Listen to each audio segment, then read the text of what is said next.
Hello. Hello. Welcome to the stream. Happy Monday, everyone. Today, we're going to do something totally crazy. We're going to read 20,000 Leagues Under the Sea by Jules Verne. I know. Crazy. Absolutely bonkers. I guess without further ado, we shall just jump into the story. Okay. So, in the last chapter, let's see what happened in the last chapter. Okay, we were just in the Arctic. And we left on a cliffhanger at the end of the last chapter where the Nautilus seemed to have either struck or stuck.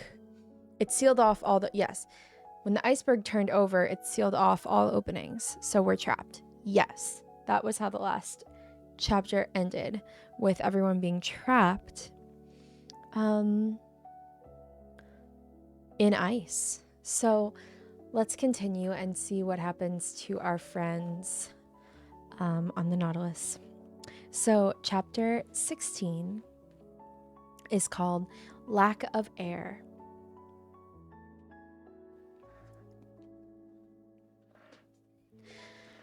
Thus, all around the Nautilus, above and below, there was an impenetrable wall of ice. We are prisoners inside the ice shelf. The Canadian had struck the table with his powerful fist. Conseil was silent. I looked at the captain, who had recovered his usually impassive demeanor. He had folded his arms and stood thinking. The Nautilus had come to a standstill. The captain then began to speak. "Gentlemen," he said in a calm voice, "in our position, there are two ways of dying." Hi! Thank you for the follow! Okay, there are two ways of dying. This egomaniac character had the look of mathematics professor explaining a problem to his students. "The first," he went on, "is to be crushed to death. The second is to die asphyxiated. I need not mention the possibility of starving because the provisions on board the Nautilus will certainly outlast us. Let us therefore consider our chances of being crushed or asphyxiated." "As for asphyxiation, Captain," I replied, "there is no fear of that since our tanks are full." "Quite so," rejoined Captain Nemo, "but we have only 2 days' supply. We have been submerged for the past 36 hours, and the air on board the Nautilus should be changed now. Within 48 hours, our reserves will have been exhausted." "In that case, Captain, we will have to get out within 48 hours. "We shall try to do so by cutting through the wall that surrounds us." "On which side?" I asked. "That will depend on our surroundings. I am going to land the Nautilus on the ice below us, and my men, in their diving suits, will attack the iceberg on its weakest side." "Could the panels in the saloon be opened?" "No difficulty about that. We are no longer moving." Captain Nemo left the room. Soon a hissing sound told that the tanks were filling with water. The Nautilus sank slowly and came to a rest on the ice at a depth of about 1,200 feet, the level of the lower ice shelf. "My friends," I said, "our situation is serious, but I am relying on your courage and your energy." "Monsieur," replied the Canadian, "this is not the time to trouble you with my complaints. I am ready to do anything for the common good." "Very well, Ned," I said, holding out my hand. "May I add," he went on, "that I am just as handy with the pick as I am with the harpoon, and if I can be useful to the captain, I am at his service." He will not refuse your help. Come, Ned. It's funny, we haven't seen this side of Ned in a long time. This, like, eager, like, excited Ned. He's usually, like, kind of just pissed to be still on the Nautilus. And yeah, it's cool to see this side of him come out that's, like, ready to help people. So that's great. I led the Canadian to a room where the crew of the Nautilus were putting on their diving suits and informed the captain of Ned's offer, which was accepted. So the captain put on a suit and was ready to accompany his workmates. Each of them had a tank strapped to his back, filled with a large supply of pure air. This was a considerable drain on our reserves, but a necessary one. They carried no lamps, since these were unnecessary in waters brilliantly illuminated by our searchlight. As soon as Ned had dressed, I went back to the saloon, whose panels were open, and standing beside Conseil, I examined the surrounding layers of ice that supported the Nautilus. A few moments later, we saw a dozen members of the crew set foot on the ice, among them Ned Land, recognizable by his height. Captain Nemo was with them. Before proceeding to break through the ice, he had surroundings taken to determine the best direction in which to work. Long soundings were sunk into the side walls, but after 50 feet they still found solid ice. It was pointless to attack the ceiling, since this was the ice shelf itself, which was no more than 1,300 feet thick. Captain Nemo then took a sounding on the ice underneath. There, 30 feet of ice separated us from the water below. It was then a question of cutting out a piece equal in area to the waterline of the Nautilus. This meant the removal of over 6,500 cubic yards of ice in order to cut an opening big enough for us to dive through into the water below. Work began at once and was conducted with indefatigable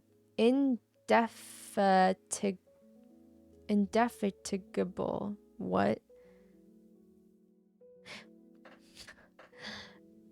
Indefatigable energy. That's a new word. That's wild. But I'm guessing it means indefinitely fatiguing. But wow. Instead of digging around the Nautilus, which would have involved considerable difficulty, Captain Nemo planned on us to have a huge trench dug about 25 feet from the port quarter. Then his men began chipping away at various points of that trench. Very soon, picks were chipping away, and large blocks were soon broken away from the mass. Owing to the strange effect of specific gravity, these blocks, being lighter than water, rose up to the roof of the tunnel, the upper part of which became thicker by the amount removed from the floor. But this was no consequence, as long as the floor below became thinner. After 2 hours of toil, Ned Land came in exhausted.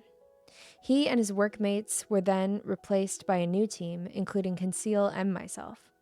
We were directed by the second in command of the Nautilus. The water seemed extremely cold, but I soon warmed up, wielding my pickaxe. I could move very freely, although I was working in a pressure of 30 atmospheres.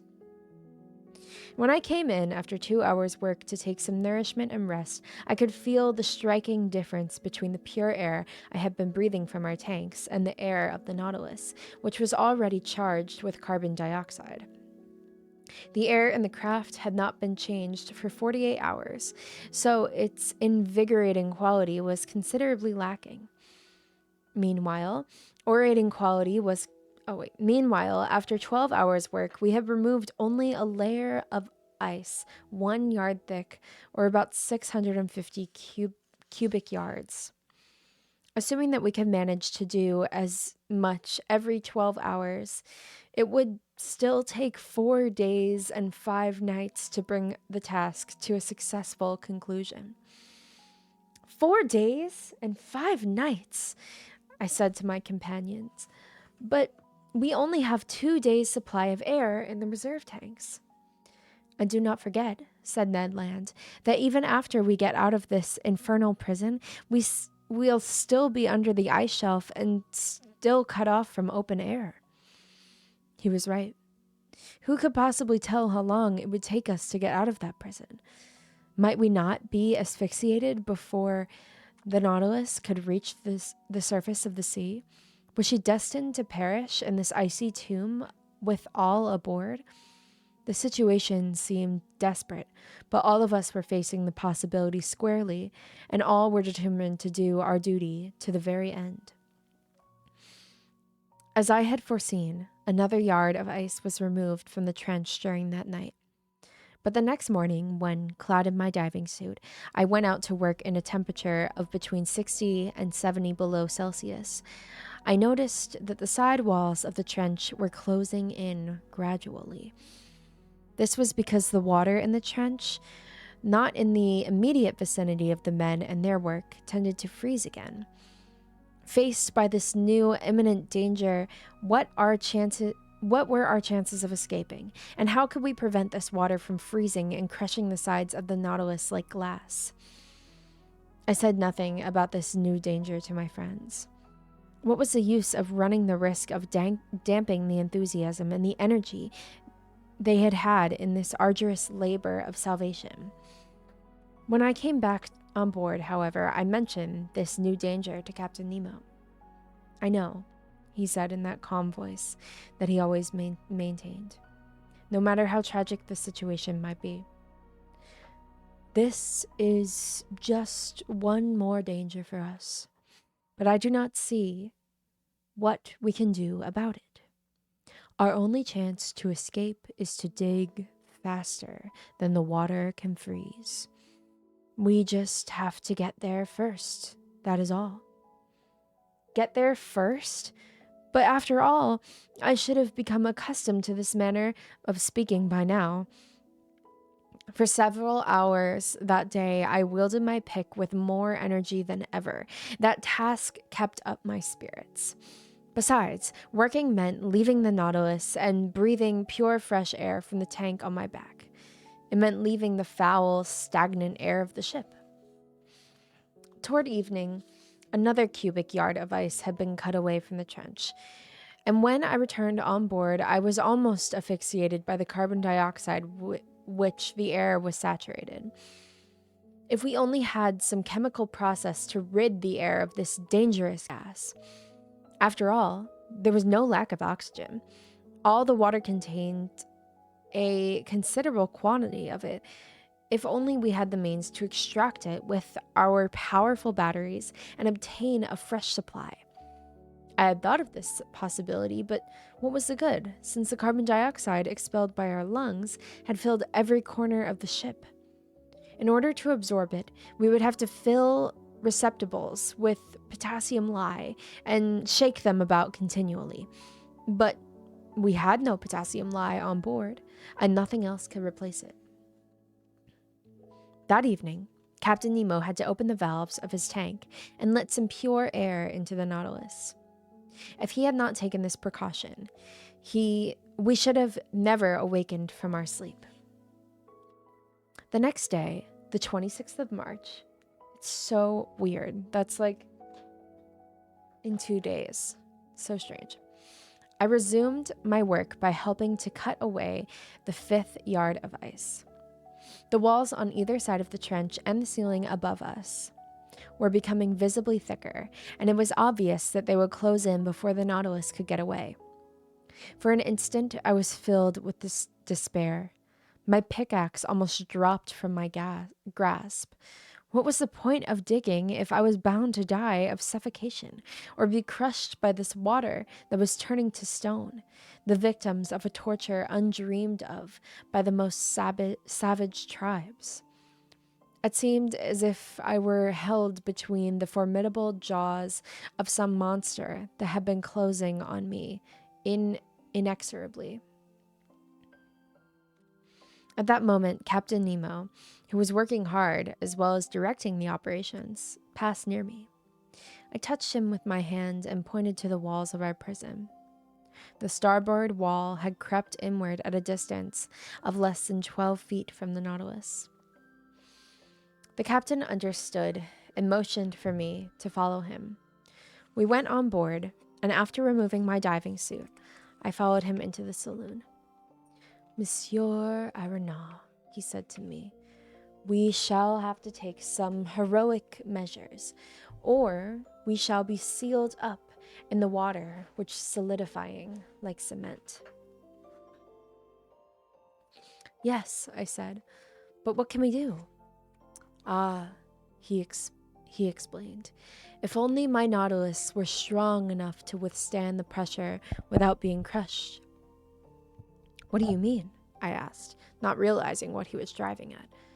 Don't you understand? He rejoined, that this freezing of the water could help us?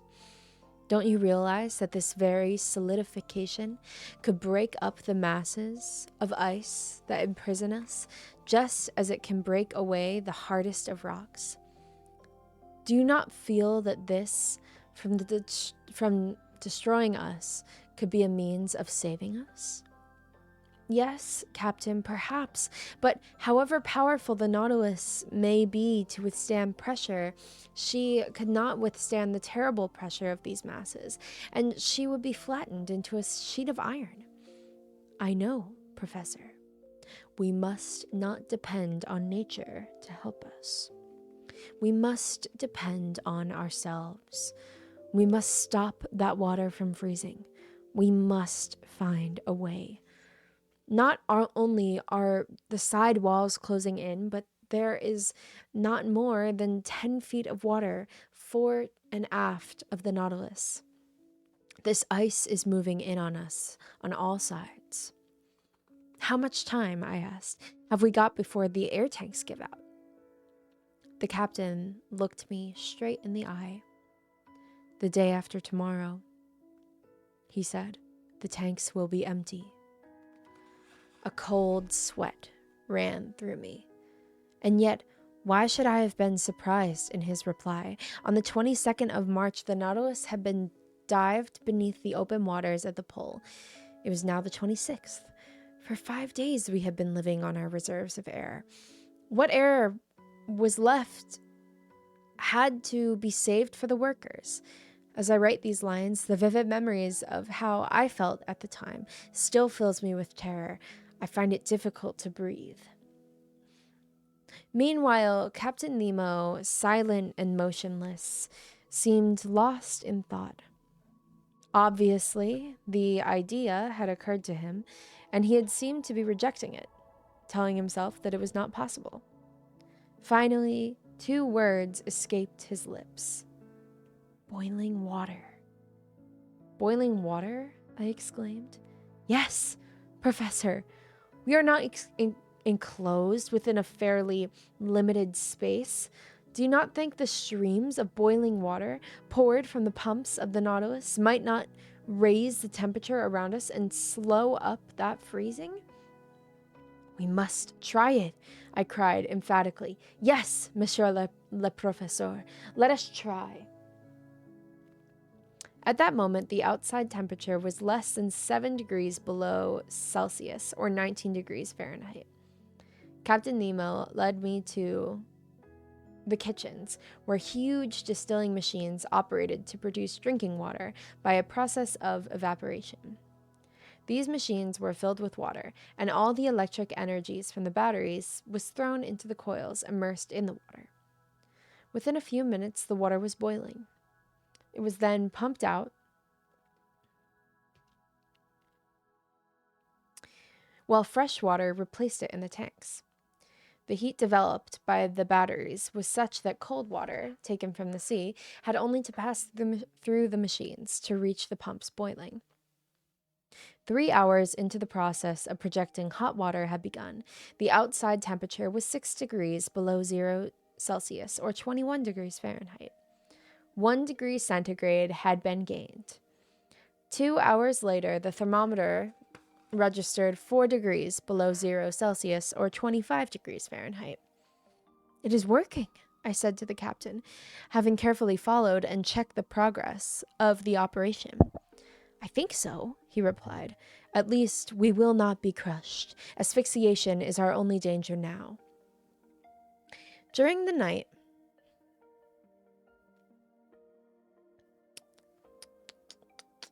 the temperature of the water rose to 1 degrees below Celsius or 30 degrees Fahrenheit, but the streams of hot water proved unable to rise it higher.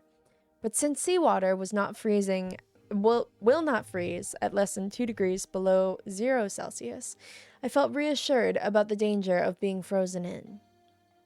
The next day, the 27th of March, about 20 feet of ice had been dug out of the trench. Only about 12 feet remained, but that meant another 48 hours' work. The air could no longer be renewed inside the Nautilus, and during the course of the day, it became worse and worse.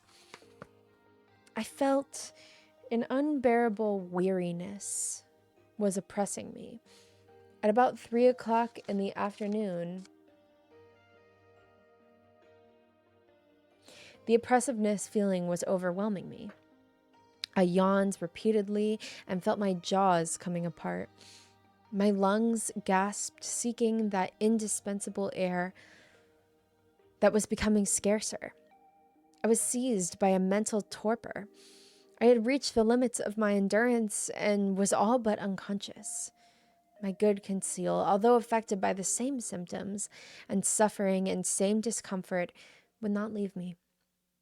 Holding my hand, he encouraged me, and I could still hear him murmuring, if I could only stop breathing so that Michelle might have some more air."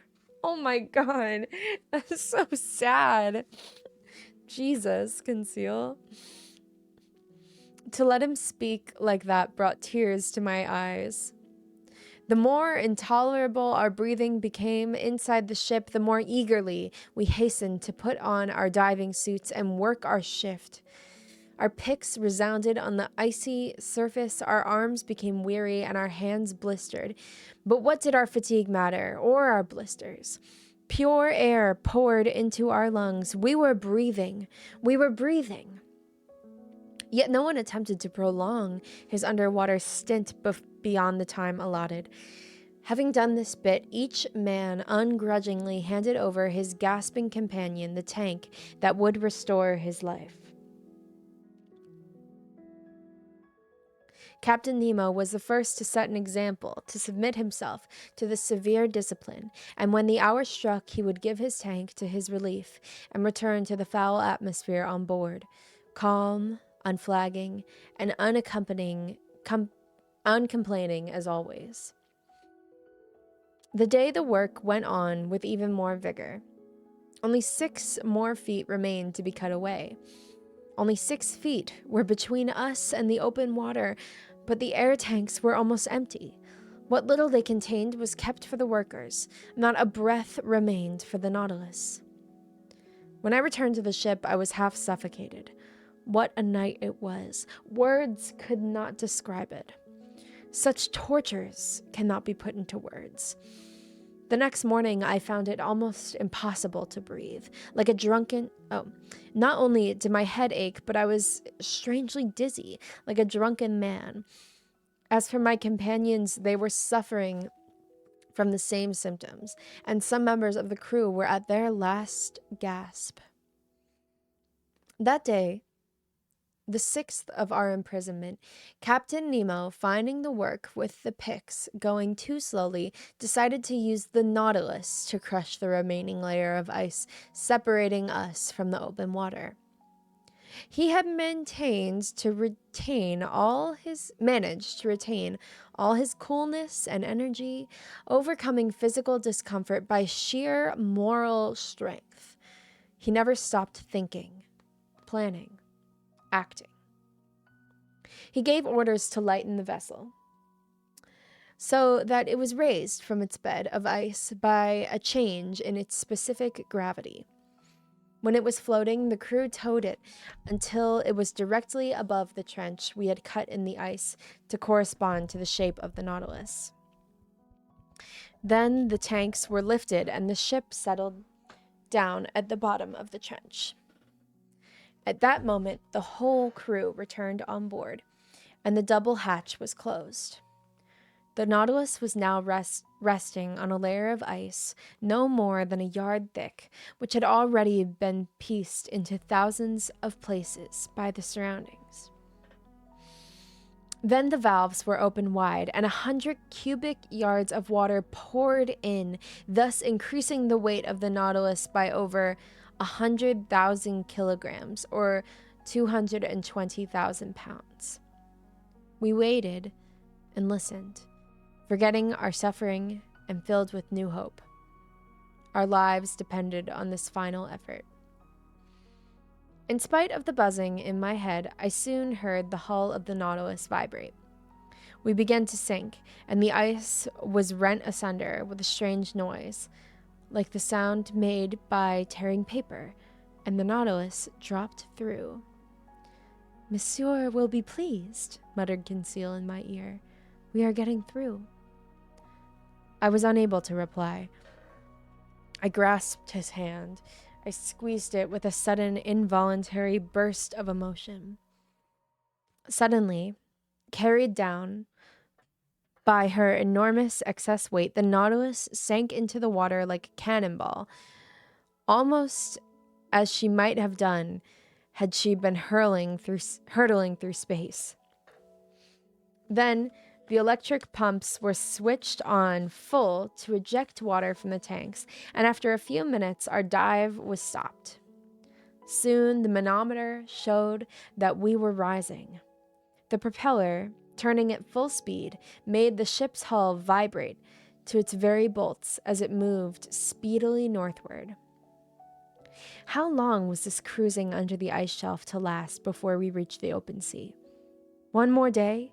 I would be dead by then. Stretched out on a sofa in the library, I was slowly suffocating. My face was purple, my lips were blue, my faculties paralyzed. I could no longer see or hear. I had lost all notions of time. My muscles were unable to contract. How many hours went by while I was in this state, I cannot say. I felt that death was approaching. I realized that I was going to die. Suddenly, I regained consciousness. A little air was entering my lungs. Had we surfaced?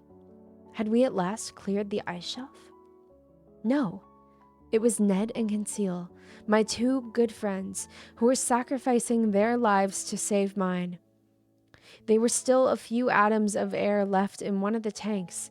Instead of breathing it themselves, they had kept it from me, and while they were suffocating, they had given it to me drop by drop. I tried to push the tank away from me, but they held my hands, and for a few moments I felt the joy of breathing. My eyes stayed toward the clock. It was 11 o'clock in the morning, and it must have been the 28th of March. The Nautilus was traveling at a frightening speed of 40 knots, tearing furiously through the waters. Where was Captain Nemo? Had he succumbed? Had his comrades died with him? At that moment, the manometer showed that we were only 20 feet below the surface. Only an ice field lay between us and the atmosphere. Could we break through it? Perhaps. In any case, the Nautilus was going to try. I could feel her maneuvering into a slanting position so that her stern was lowered and her prow raised. This shift in balance had been effected by letting in water. Then, driven forward by her powerful propeller, she charged the ice field from below like a formidable battering ram. She pierced the ice bit by bit. Then she would dive down again and return to the charge at full speed against the mass of ice which was slowly cracking. Then, with a final onslaught, she hurled herself against that icy surface and crushed through. The hatch was open, almost torn open, and waves of fresh air flooded into the Nautilus. That was chapter 16. and by far the most intense chapter we've read so far. That was intense. So scary. They almost died.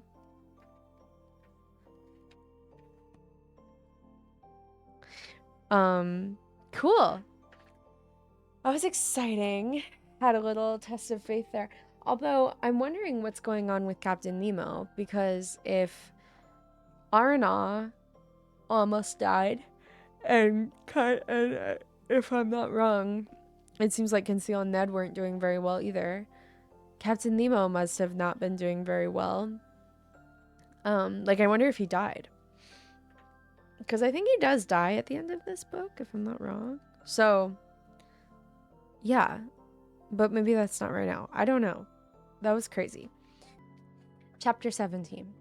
From Cape Horn to the Amazon. I cannot say how I got up on the platform. Perhaps the Canadian had carried me there. But I was breathing. I was more than breathing that invigorated air of the sea. My two companions near me were becoming intoxicated with the fresh and pure oxygen.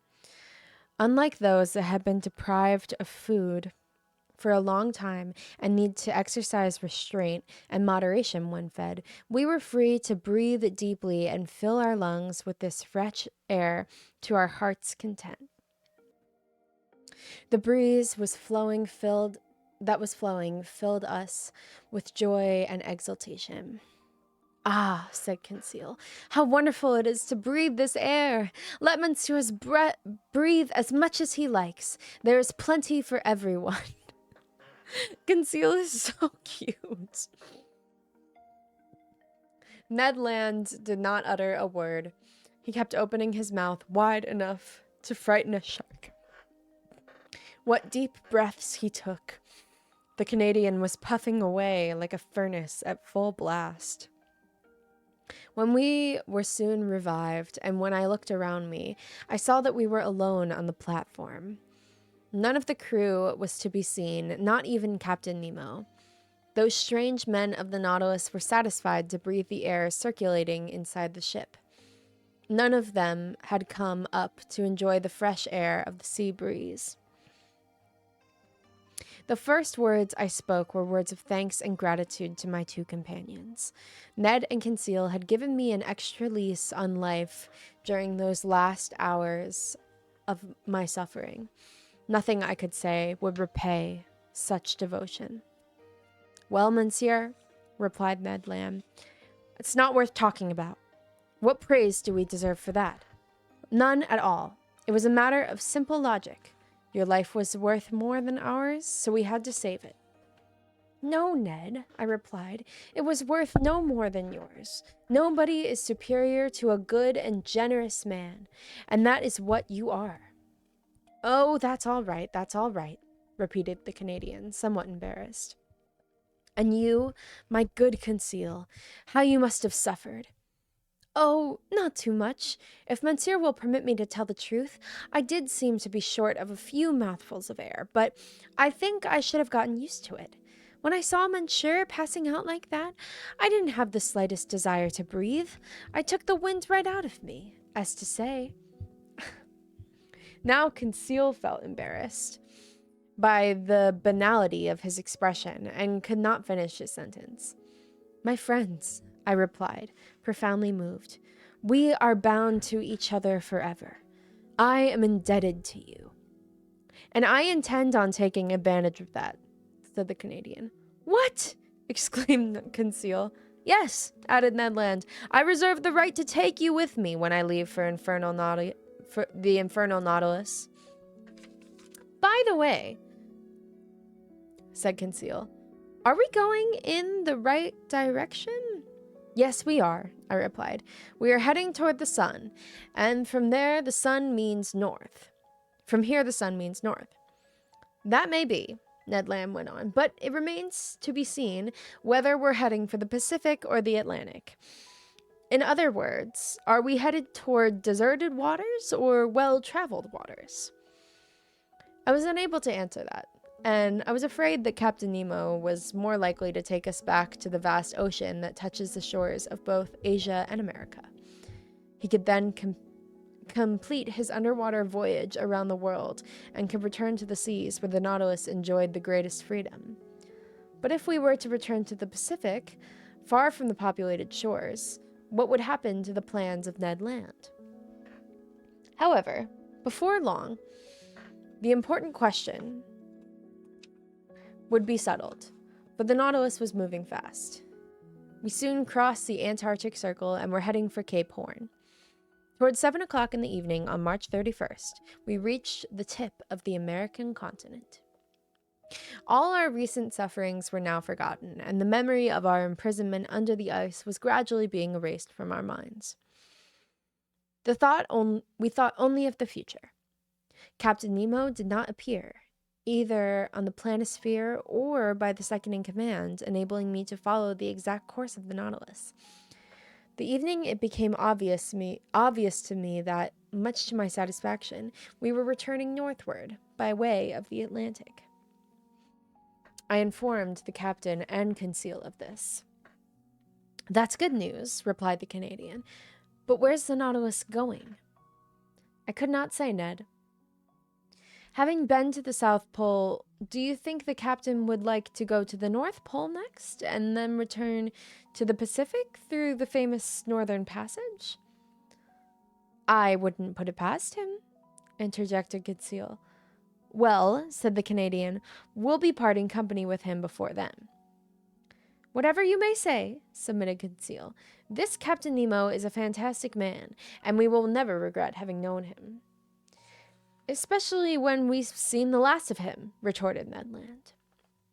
The next day, April 1st, just before noon, the Nautilus rose to the surface for a few minutes. We sighted land to the west. It was Tierra del Fuego. It was given this name, the Land of Fire, by the early navigators, after they had seen so many columns of smoke rising from the native huts. Tierra del Fuego is a very large group of islands stretching out 30 leagues in length and 80 leagues. Sorry, I just thought of something funny.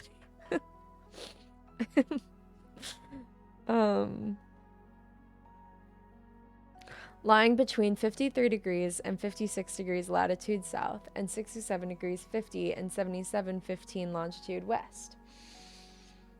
The coastline seemed low, but the distance rose high mountains. I even thought I saw Mount Sarmiento, which rises at most 7,000 feet above sea level, a pyramid-shaped mountain of shale with a very pointed summit. According to Ned Land, if its pointed peak is clear of clouds, it indicates good weather. If it is misty or cloudy, bad weather. "It is a good barometer, then," I remarked. "Yes, monsieur. A natural barometer that never failed me when I used to sail through the Strait of Magallanes." Just then, the peak stood out clearly against the sky. This was a forecast of good weather, and it turned out a reliable one.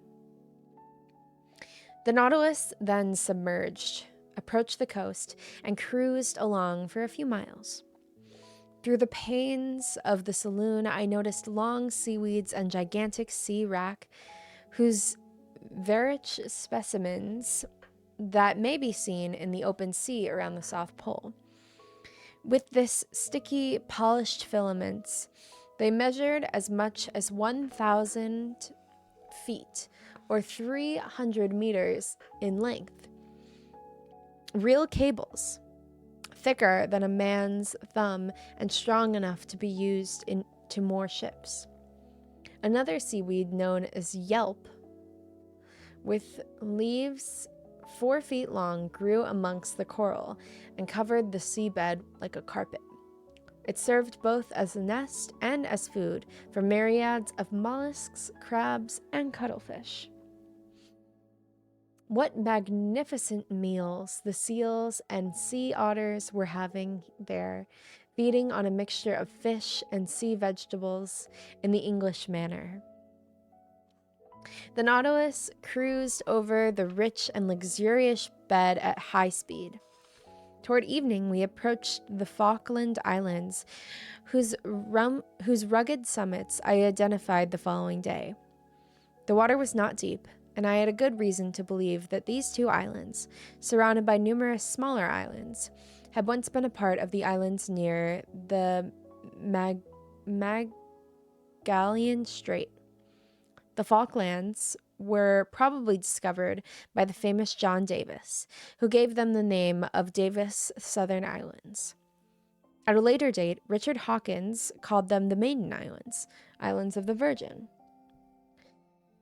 They were subsequently named Malloreens by fishermen from St. Malo in the beginning of the 18th century, and finally Falkland by the English, to whom they still belonged today.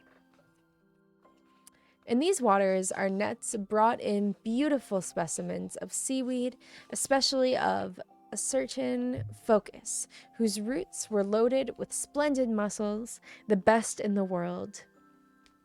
Geese and ducks landed on our deck by the dozen, and soon took their places in the larder of the gallery.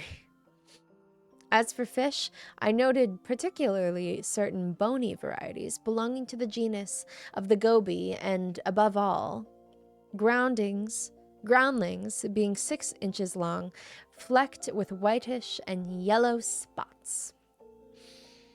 I admired, too, numerous jellyfish, the most beautiful of them all, the Chrysler, peculiar to the seas around the Falklands. Sometimes they were shaped like a very smooth, semicircular umbrella, with red and brown stripes, and ending in 12 symmetrical tentacles. Sometimes they resembled a basket, out of which they trailed most gracefully large leaves with long red twigs. As they swam, they shook their 4 leafy arms, while the shock of tentacles on their heads dangled in their wake. I should have liked to preserve some specimens of the delicate zoophytes, but they were like clouds, shadowy phantoms that dissolve and evaporate when moved from their native surroundings. That's beautiful. When the last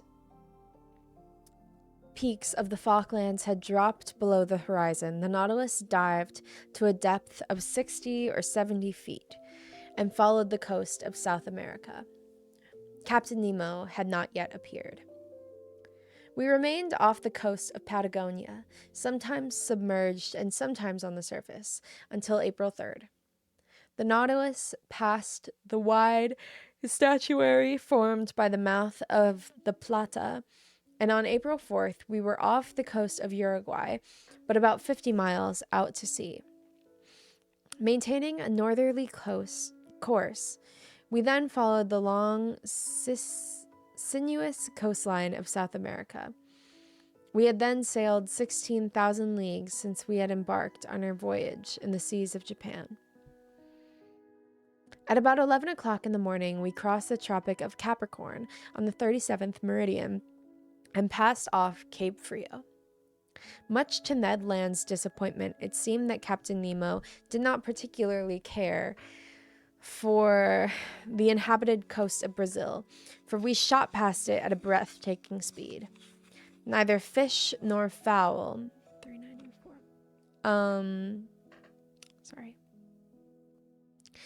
However fleet of fin or wing they might be, could keep up with us, and the wealth of interesting things in those waters escaped our observation. So it's kind of interesting to me that the Nautilus, like, in the last chapter, it literally had to, like, slam into ice to get past the wall of ice, and, like, now she's doing just fine. And, like, there was nothing talked about in regards to, like, I don't know, like, is the ship okay? But I guess it's fine.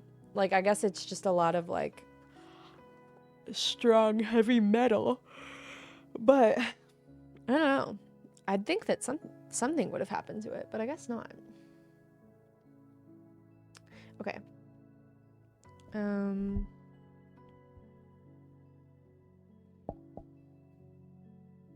The speed was maintained for several days, and on the evening of April 9th, we sighted the easternmost point of South America, Cape San Roque. But then the Nautilus changed course again, seeking at great depths the underwater valley that lies between this cape and Sierra Leone on the African coast. This valley splits into two branches at the same latitude as the Caribbean and ends in the north of an enormous depression, 30,000 feet deep. At this spot, the ocean bed features a line of sheer cliffs 6 miles long, which extends as far as the Lesser Antilles, while on a line with Cape Verde, another no less considerable wall competes that encirclement on the whole sunken continent of Atlantis. The bottom of this immense valley is dotted with a few mountains, which render those depths particularly picturesque. I base my regards largely on the manuscripts in the library of the Nautilus, including maps evidently drawn by Captain Nemo in accordance with his own personal observations. For 2 days, those deep and deserted waters were visited by the Nautilus, using her fins to good advantage to make long diagonal sweeps, which enabled us to observe at all depths. On the 11th of April, however, we suddenly surfaced at the mouth of the Amazon, a vast estuary, whose flow is so great that fresh water may be found for several leagues out of the sea.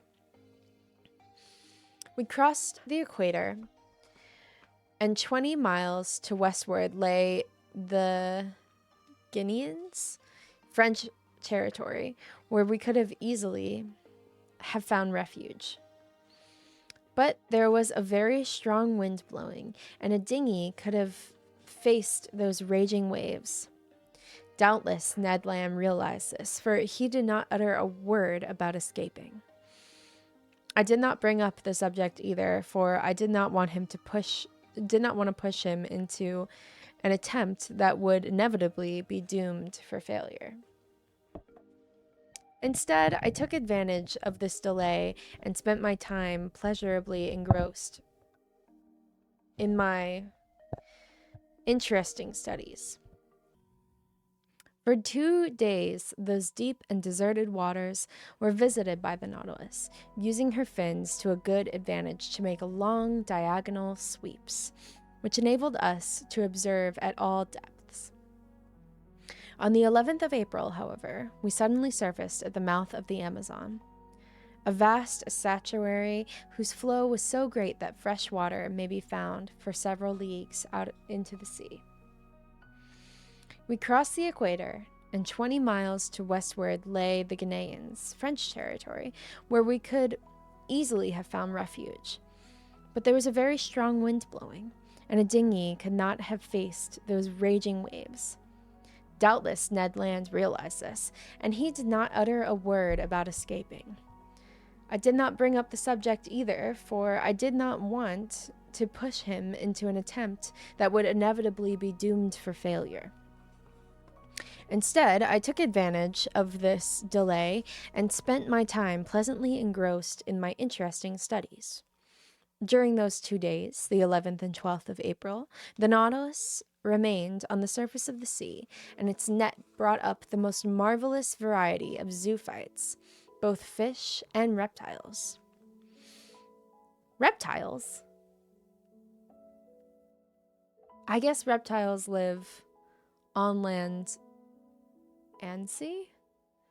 No, that's amphibians. I guess maybe he could have caught reptiles. I don't know. Interesting. Okay.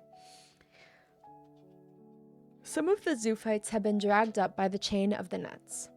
For the most part, they were lovely fictilines belonging to the Actindian family, and among other species was the Ficatilis protexta, original denizens of those waters, whose small cylindrical body was adorned with vertical lines and speckled with red dots, and crowned with a marvelous cluster of tentacles, Guys, let me know if you want me to look up any of these words or fish or terms, and I'd be happy to look them up and show you a picture.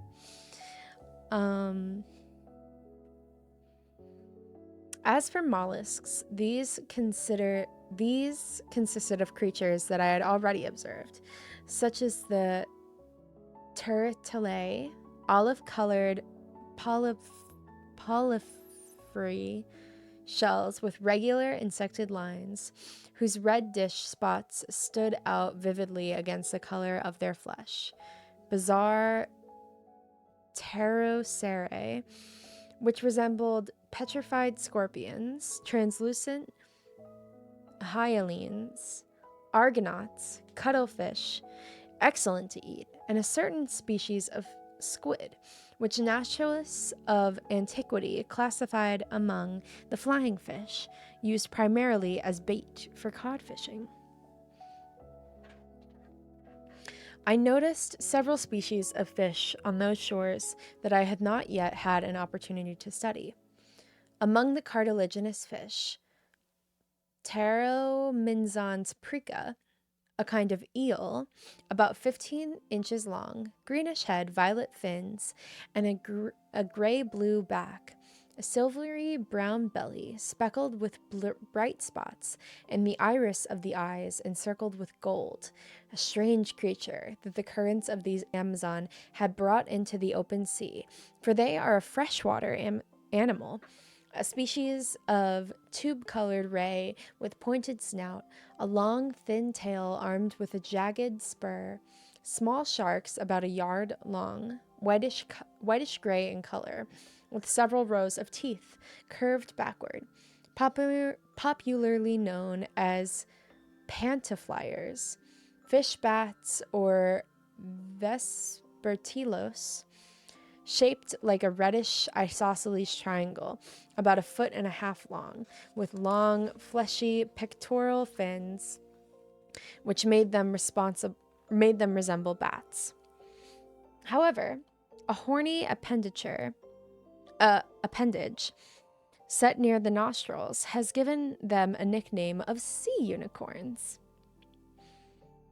And finally, some species of triggerfish, the Curvacean, whose flecked flanks sparkled with a golden tint, and the Capriscus, light violet in color, whose shades glistened like a throat of a pigeon. What beautiful species! Wow. I shall conclude that list somewhat dry. What the heck? To be sure, but very accurate, with a species of bony fish I observed. Passans, belonging to the genus Apertones, whose body has an unusual, attractive black color, with a blunt, snow-white snout and a very long, delicate lanyard. Odonathae?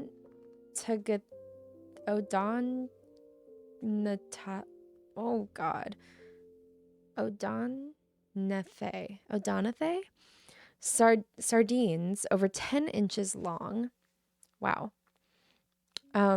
With their resplendent flashes of silver, a species of mackerel with 2 anal fins, black centronotae, which are fished with torches, and which attain a length of 6 feet, and have a white, firm, fatty flesh, which tastes like eels when fresh, and like smoked salmon when dried.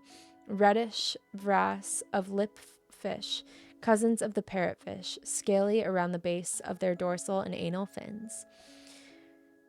Chrysopetrae, whose bodies glitter like gold and silver and sparkle like rubies and topazes. Gold-tailed giltheads, whose flesh is extremely delicate and whose phosphorescence betrays their presence in the water. Orange-colored giltheads with long tongues. Sinae. This should not prevent one from mentioning one more fish, which Conseil had good reason to remember for a long time to come. One of our nets brought in a monstrous flat ray, weighing about 40 pounds, which, if its tail had been cut off, would have formed a perfect disc. It was white underneath the reddish on top, with big, round, dark blue spots encircled in black.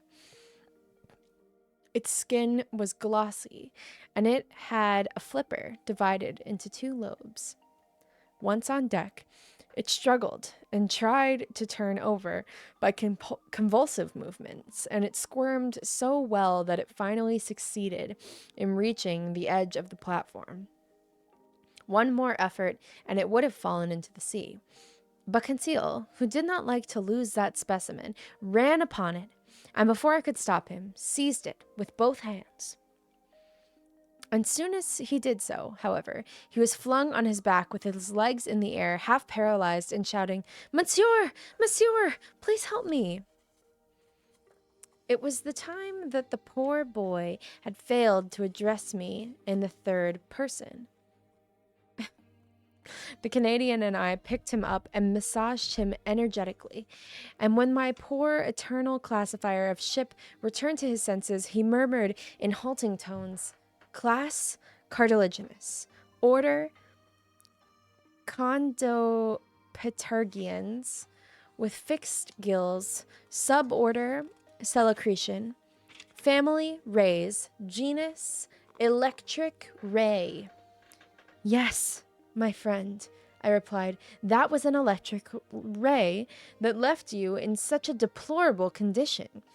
"Ah, monsieur can believe me," answered Conseil. "I'll have my revenge on that creature." "How?" "By eating it."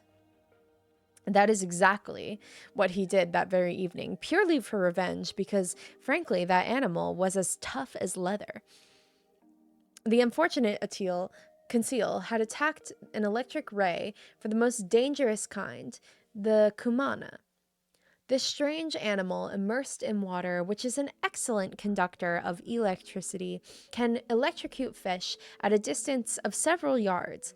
So great is the power of its electric organ, whose two surfaces are not less than 27 square feet in area. The next day, April 12th, the Nautilus approached the coast of Dutch Guiana near the mouth of Moroni. There were several herds of sea cows.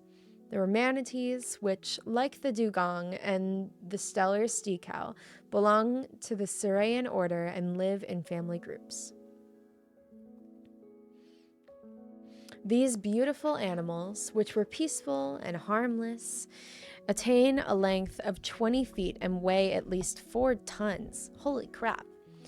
I told Ned Land and Conseil that a provident nature had assigned these mammals to an important role. It is these animals, as well as the seals, that graze in submerged fields and eat the vegetation that would otherwise obstruct the estuaries of tropical rivers. And do you know, I added, what has happened since men have already completely exterminated these useful creatures? The purified vegetation has poisoned the air, and it is this foul air that is the cause of the yellow fever that ravages these beautiful lands. The poisonous vegetation has accumulated under these torrid waters so that illness has spread unchecked from the mouth of the River Plata to Florida. If one is to believe to Snell, this scourge is nothing to that which will afflict our descendants when the seas have depleted of whales and seals. We shall then have our waters cluttered with octopi, medusae, and squid, which will create hotbeds of infection in the absence of those huge animals when stomachs were intended by God to keep the oceans clean. What? Anyway. However following the lay of preservation rather than the theories of Toussaint, the crew of the Nautilus killed half a dozen of these manatees. We needed to replenish our larder with this excellent meat, better than beef or veal. There was nothing exciting about this hunt because the manatees permitted themselves to be killed without offering any resistance. Several thousands of pounds of meat were brought on board to be dried and stored. In addition, we added to our food supply from these waters so rich in game by a strange manner of fishing. The net had brought in its meshes a certain number of fish whose heads ended in an oval plaque with fleshy edges. These were echinus, belonging to the third family of subbranchian malacoptergians. Their head plaques are composed of transverse cartilaginous moving plates, between which this creature can actually create a vacuum, enabling it to fasten itself to objects like the suckers of a leech. The remora that I had observed in the Mediterranean belonged to the same species, but the one we are describing, common in these waters, was an Echinus osterchara, and they were caught. As they were caught, the crew placed them in the tubs full of water. When the fishing was over, the Nautilus cruised nearer the coast, where a number of sea turtles were asleep on the surface. It would have been difficult to capture these valuable reptiles, for the least sound rouses them, and their hard shell is proof against a harpoon. But the Echinus can capture them easily and with assurance. This animal is as good as the living fish hook and would be a blessing to the most inept fishermen. The crew of the Nautilus attached to the tails of these animals a ring just large enough not to interfere with their movements. They tied one end of the long line to the ring and the other end to the ship. When the Echinus were thrown in the sea, they immediately swam and attached themselves to the shells of the turtles. Their grip was so strong that they would have to be torn apart before letting go. They were then hauled on board together with the turtle to which they were attached. Several cacodans were also brought in the same manner. They were about 3 feet long and weighed well over 400 pounds. Their shells were covered with large, thin, transparent brown plates with spots of yellow and white, which made them rather precious and valuable. Besides, they were as excellent and as delicious to eat as tortoise. This catch brought to an end our stay on the shores of the Amazon, and at nightfall, the Nautilus returned to the high seas. All right. That was chapter 17 of 20,000 Leagues Under the Sea. So it seems like we're making some progress across the sea further. And yeah, we'll see what happens. Lots of cool species in that chapter as well. And with that, I believe we are done. I hope everyone has a great day, has a great night wherever you are, and I will see you right back here tomorrow to read further in 20,000 Leagues Under the Sea. Bye.